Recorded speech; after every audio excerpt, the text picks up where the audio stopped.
இனி விரிவான செய்திகளை பார்க்கலாம்.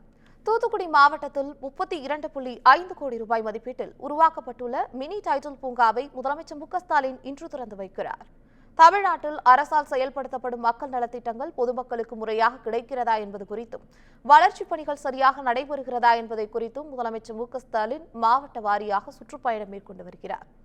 அதன்படி கடந்த 5ஆம் தேதி மற்றும் 6ஆம் தேதிகளில் கள ஆய்வை தொடங்கிய முதலமைச்சர் மு.க.ஸ்டாலின் இன்று முதல் 3 நாட்களுக்கு தூத்துக்குடி மாவட்டத்தில் கள ஆய்வை மேற்கொள்கிறார்.